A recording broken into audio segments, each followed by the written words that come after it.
পাকিস্তানি একজন মুসলিম যুবক, সে সব সময় অ্যাডাল্ট ভিডিও দেখতো। তার এই গুনাহের কারণে তার কি করুণ পরিণতি হয়েছিল আপনি যদি এটা শুনেন আপনার কলিজাটা কেঁপে উঠবে, আপনি আপনার নিজেকে ধরে রাখতে পারবেন না। ওই যুবক অ্যাডাল্ট ভিডিওর প্রতি এত পরিমাণে অ্যাডিক্টেড ছিল, সে অ্যাডাল্ট ভিডিও দেখার জন্য বড় একটা অ্যাডাল্ট সাইট থেকে অনেক টাকা খরচ করে সে লাইফ টাইমের সাবস্ক্রিপশন কিনেছিল এবং সেই ওয়েবসাইটের অ্যাক্সেস সে তার নিজের বন্ধু বান্ধবকেও দিয়েছিল। সে তার সকল বন্ধু বান্ধবকে নিয়ে অ্যাডাল্ট ভিডিও দেখতো। ঘটনাক্রমে একদিন যুবক ভয়ঙ্কর গাড়ি অ্যাক্সিডেন্ট করে মৃত্যুবরণ করলো। তার লাশটা যখন বাড়িতে নিয়ে আসা হলো, এলাকার মানুষ তার লাশ দেখতেছে, অনেকে বলতেছে এই ছেলে তো নামাজ পড়তো, এই ছেলে তো রোজা রাখতো, এই ছেলেটা ভালো ছিল। কিন্তু তার ভিতরে এত ভয়ঙ্কর একটা গুনাহ যে ছিল, এটা তার বন্ধু বান্ধব ছাড়া অন্য কেউ জানতো না।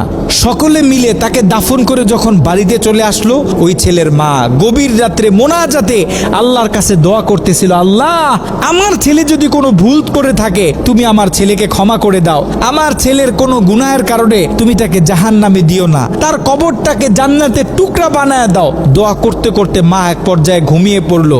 মা যখন ঘুমিয়ে পড়লো, তিনি স্বপ্নে ভয়ঙ্কর একটা দৃশ্য দেখলেন। তিনি দেখতেছে তার ছেলের কবরে আল্লাহ পাক জাহান্নাম থেকে কিছু ফেরেশতা নিযুক্ত করলেন এবং ওই ফেরেশতাদের হাতে বড় বড় কিছু কুড়াল, যে কুড়াল দিয়ে সকল ফেরেশতারা মিলে একসাথে তার ছেলের শরীরে আঘাত করতেছে।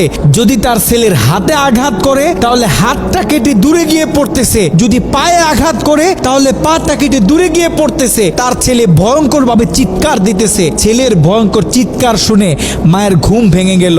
মা উঠে আবার তাহাজ্জুদ নামাজের জন্য প্রস্তুতি নিলেন, আল্লাহ তাআলার কাছে দোয়া করতেছেন। দ্বিতীয় দিন গভীর রাতে যখন মা ঘুমিয়ে পড়লেন, তিনি দ্বিতীয় দিন আরো ভয়ঙ্কর চিত্র দেখলেন, যেখানে প্রথম দিন 8 থেকে 10 জন ফেরেশতা দিয়ে আল্লাহ পাক তার ছেলের উপর আযাব দিতেছিলেন, সেখানে দ্বিতীয় দিন 30 থেকে 40 জন জাহান্নামী ফেরেশতারা তার ছেলের উপর আযাব দিতেছিল। তার মা আরো ভয় পেয়ে গেল। তৃতীয় দিন গভীর রাতে ওই ছেলের মা যখন আবার ঘুমিয়ে পড়লো, তৃতীয় দিন তিনি খেয়াল করলেন 50 থেকে 60 জন জাহান্নামী ফেরেশতারা তার ছেলের উপর আযাব দিতেছে, তার ছেলের উপর আক্রমণ করতেছে, তার ছেলে ভয়ঙ্কর ভাবে চিৎকার দিতেছে। দিন যত বাড়তেছে আল্লাহ পাক জাহান্নাম থেকে তত বেশি ফেরেশতা তার ছেলের উপর নিযুক্ত করতেছে।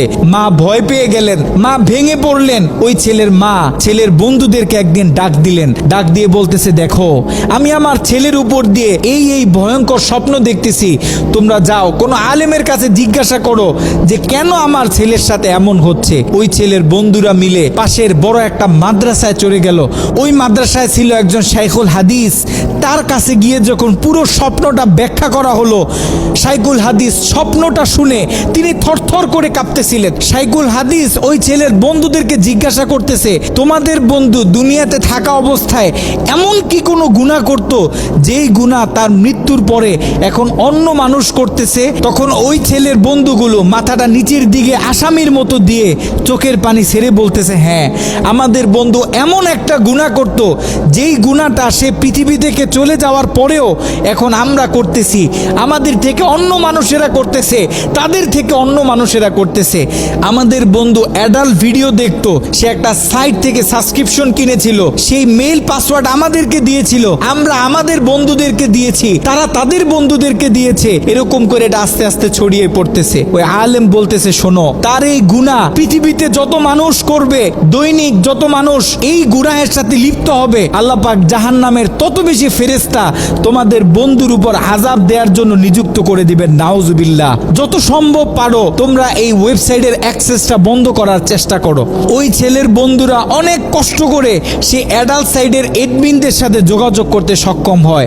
তারা সেই এডমিনদেরকে জানায় এই অ্যাকাউন্টের যে মালিক সে গত কয়েকদিন আগে মারা গেছে, আমরা চাই এই অ্যাকাউন্টটা চিরদিনের জন্য বন্ধ করে দেয়া হোক। কিন্তু সেই এডমিন প্যানেল থেকে সেই ছেলের বন্ধুদেরকে জানানো হলো যে এটা কোশ্চিন কালেও সম্ভব না, কারণ আমাদের থেকে যারা লাইফ টাইম সাবস্ক্রিপশন নেয় তারা হচ্ছে আমাদের প্রিমিয়াম কাস্টমার, আমরা তাদেরকে হাই সিকিউরিটি দিয়ে থাকি। তারা যখন আমাদের থেকে কোনো প্যাকেজ নেয়, আমাদের থেকে কোনো অ্যাকাউন্ট নেয়, আমরা তখন তাদেরকে মেইল দিই, পাসওয়ার্ড দিই এবং আমরা তাদের হাতের ফিঙ্গার নিয়ে থাকি। আপনারা হয়তোবা তার অ্যাকাউন্টের মেইল পাসওয়ার্ড দিতে পারবেন, কিন্তু তার হাতের ফিঙ্গার তো আর আপনারা দিতে পারবেন না। তার হাতের ফিঙ্গার যদি ম্যাচ না করে তাহলে আমরা এই অ্যাকাউন্ট অফ করতে পারবো না। নাউজুবিল্লাহ।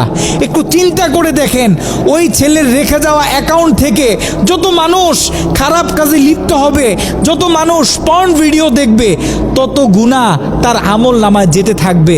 একটু ঠান্ডা মাথায় চিন্তা করেন, আপনি আর আমি আমাদের সোশ্যাল মিডিয়া অ্যাকাউন্টগুলো কিভাবে ব্যবহার করতেছি। আমরা তো আমাদের ফেসবুকে কত ছবি শেয়ার করি, কত মুভি ক্লিপ শেয়ার করে থাকি, কত গান বাজনা শেয়ার করি। আপনার আমার মৃত্যুর পরে এগুলো তো আর কেউ কাটতে পারবে না। যত লক্ষ মানুষ আপনার আমার মৃত্যুর পরে এই ভিডিও দেখবে, আপনার আমার অ্যাকাউন্টে রেখে যাওয়া ভিডিও যত মানুষ দেখবে, আপনার আমার কবরে তত কঠিন কঠিন আযাব দেয়া হবে। আপনি আর আমি জীবিত থাকা অবস্থায় যদি আমাদের ফেসবুক অ্যাকাউন্টে ইসলামিক ভিডিও শেয়ার করি, একটা কোরআনের তেলাওয়াত শেয়ার করি, একটা হাদিস শেয়ার করি, ইসলামিক কোনো ডকুমেন্টারি শেয়ার করি, তাহলে আপনার আমার মৃত্যুর পরে এই অ্যাকাউন্ট থেকে যত মানুষ এই ভিডিওগুলো দেখবে, আমরা কবর থেকে তত বেশি সওয়াব পাইতে থাকবো। এ কারণে আমরা পৃথিবীতে থাকতে যত কাজ করব, সব কাজ যেন আমরা চিন্তা ভাবনা করে তারপরে করি।